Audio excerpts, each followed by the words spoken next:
afterwards, sir. Motion moved. Shri Mahesh Poddar ji. Shri Mahesh Poddar ji. Shri Mahesh Poddar ji. Lok Sabha.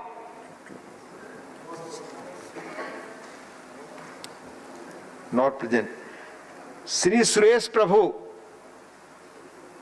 Shri Suresh Prabhu. Yes, sir, हाँ please Suresh ji Lok Sabha से आप बोल रहे हैं please. Sir, let me support the bill because it involves some very important provisions. As we all know, the financial markets of the world are the backbone of the global economy. In fact, to the extent that a financial derivative market is probably 20 times bigger than the real global economy. In fact, it had grown to more than 60, 70 times bigger than the global economy before 2008, where the global crisis hit through the banking system, and the banking system was affected because of the derivatives market. Now, the derivatives have different kinds of financial products. The underlying security for derivatives could vary from stocks to bonds to interest, commodities, any kind of it.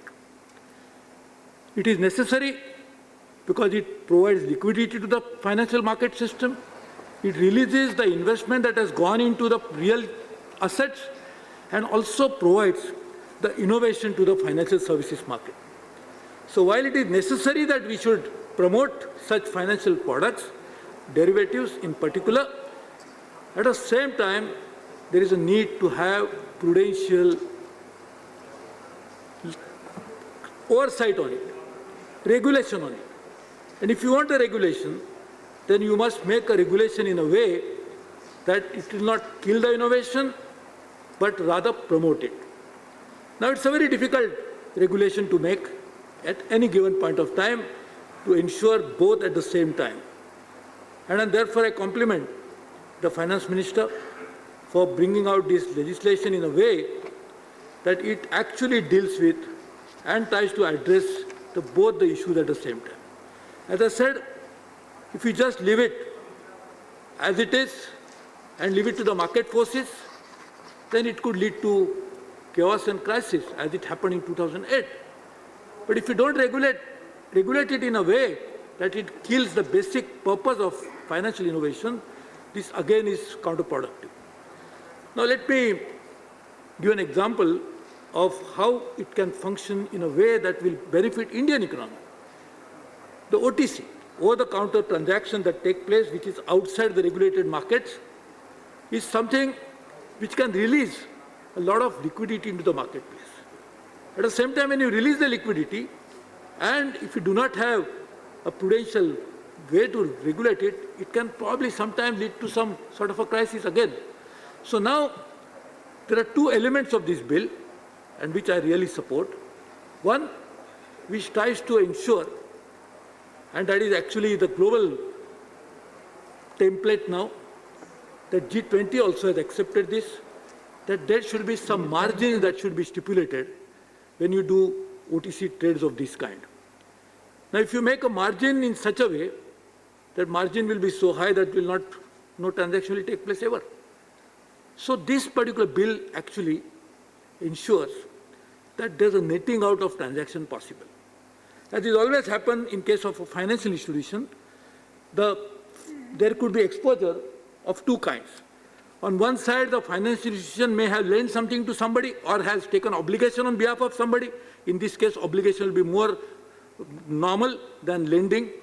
At the same time, there is a possibility that there could have been receivables or a receiving obligation from the counterparty. Today, in today's regulated market or today's regime, it is not possible that you can net out such two transactions. And that would mean that the parties will have to put in more money into the place, and which is not necessary. And therefore, netting out of this transaction of this kind will allow more liquidity to come into the market. So while we prescribe the margin, which is necessary, we also allow the netting it out. And netting out is not just for this margin transaction, but overall. As I said, as we move along, we'll have to find out ways of creating more liquidity into the market, financial instruments into the market. Particularly when Prime Minister Modi has embarked upon a very ambitious target of investing into infrastructure of more than $1 trillion. A good part of that we are also expecting to come from the private sector. At private sector and in any investment of any kind, whether it's infrastructure, in manufacturing or in services or even in agriculture, is always fraught with a risk. So if you want to cover the risk, we'll have to come out with some derivative product. We have to cover with the risk maybe related to forex markets. And particularly because of the global situation being so fragile, it is always now we are entering into a very unknown territory, uncharted path in which we don't know what will be the extent to which the forex market will behave. And in such a situation, we'll have to go out with covering the risk related to that. And if you want to cover the risk, you must have a proper situation. So now, for example, the exporter in India, when he's going to sell his product to the foreign buyer, he is actually taking a currency risk. If he covers that risk, he'll be able to get the discounted value at today's price for the money that he's actually getting exposure to. So doing that would mean it. Again, the interest swaps that happen in the banking system in a very significant way. The interest swaps go into several hundred billions of dollars, actually, in India's situation even today. And that happens, which is actually benefiting the financial institution on one hand, at the same time, the person who is going to benefit from some transaction or the other. But more importantly, the economy as a whole also benefits. And therefore, we must find out ways of how a transaction can help at a macro level for the economy as a whole, but also at a business level, wherein a businessman can also benefit from it. Now, to do this is a regulation which brings into its ambit all the regulators more or less in the financial services sector, whether it is banks, so through Reserve Bank of India, insurance company through the IRDA, pension funds through PFDI, or also the new financial services center which we have been setting it up, we have already set up, and the regulator which has also been put in place. All of them will be actually like a parent for this organization, for these transactions. One of the party, because there will be always two counterparties for any transaction, one of the party must be regulated under one of such regulators, which in itself is very good idea because it's not happen just outside of anybody's realm. And that too because, as I said, they are mainly OTC transactions. And OTC transactions are necessary, but at the same time, if not properly under some sort of vigilance or care, can actually lead to some sort of a problem. So I think it's a very interesting development.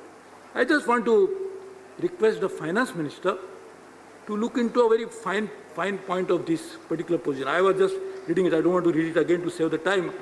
But it looks like it says that this party, because we already talk about in this particular says qualified financial contracts. This is the bill which actually deals with qualified financial contracts. It says somewhere that is qualified, which qualified financial contracts will be governed by this will be decided. I don't think the intention of the government would be, or finally the intention of the legislature when we pass the bill finally would be, to go into the micromanagement of the instrument. It will be the kind of transaction that we are talking about. It is not the individual transaction or the individual contract that we are talking about. So I think that should be properly explained. I'm sure finance minister, who is really doing a great job in difficult times, would certainly ensure that this particular part of that will be properly taken care of. We also, it is said that it will designate, the regulator will designate which are the qualified parties. I think these are the issues which I think are already, what is meant by the legislation is definitely there, but sometimes the draftsman drafting the bill could probably lead to some sort of a confusion which I think we should be able to avoid. There has been a need, and I would urge the finance minister, which he has also mentioned in the budget speech, if I can recall it correctly, that we need to promote a very dynamic, versatile, forward-looking bond market in India. We need a primary as well as a secondary bond market in India. We need to promote debt instruments in a very significant way for financing the growing need of infrastructure.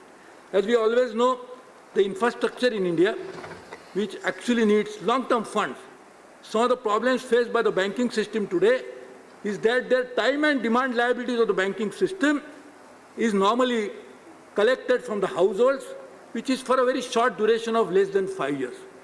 Whereas when you lend money to the infrastructure, it's always for a period exceeding 5 years. Because the gestation period is such, the interest during construction, as we call it, when you actually finance infrastructure, is too long a period. And in such a situation, unless you have long-term instrument to finance infrastructure, and particularly when, as I said, Prime Minister is embarking upon a very ambitious target of $1 trillion, much needed investment in infrastructure, in that case, a dynamic bond market will be necessary. And I feel this is a good step which will actually lead to that over a period of time.